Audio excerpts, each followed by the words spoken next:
Hi hello నమస్తే, నేను మీ సుమని. అందరూ ఎలా ఉన్నారు? చూస్తున్నారు కదండి, మా హీరో నడిచేస్తున్నాడు. హీరో ఎవరు అనుకుంటున్నారా? ఆ హీరో ఎవరంటే నా మేనల్లుడండి.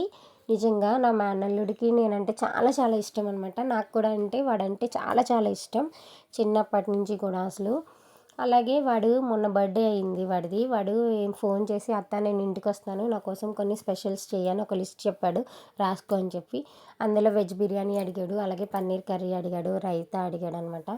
సో వాడి కోసం అయితే అవన్నీ ప్రిపేర్ చేసి, వాటితో పాటు ఇంకా పీతల కర్రీ వండాము, అలాగే మటన్ కర్రీ వండాము. మా అన్నయ్య కూడా వస్తున్నారని చెప్పేసి. ఆ తర్వాత కేక్ అయితే తెచ్చామన్నమాట.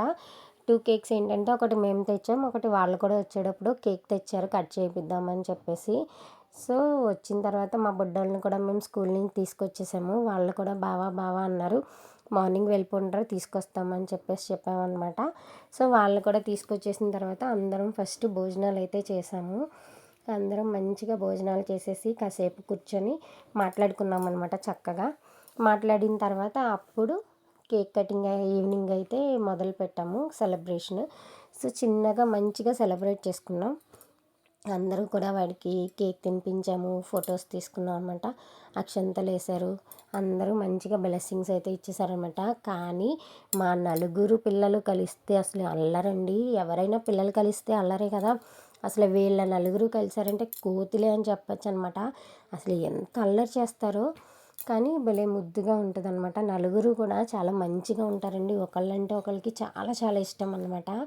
నలుగురు కూడా అసలు ఎప్పుడు కొట్టుకోవడం కానీ అలా ఏం ఉండదు. చాలా చాలా మంచిగా ఆడుకుంటారు.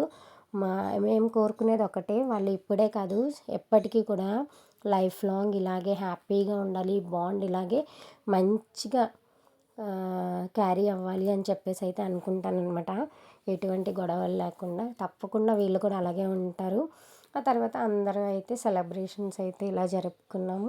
నిజంగా చాలా చాలా హ్యాపీ అనిపించింది. వాళ్ళు వచ్చినప్పుడు బాగానే ఉంటుందండి, కానీ పిల్లలు వెళ్ళేటప్పుడు మాత్రం చాలా చాలా బాధేస్తుంది. కానీ తప్పదు కదా, వాళ్ళు కూడా స్కూలు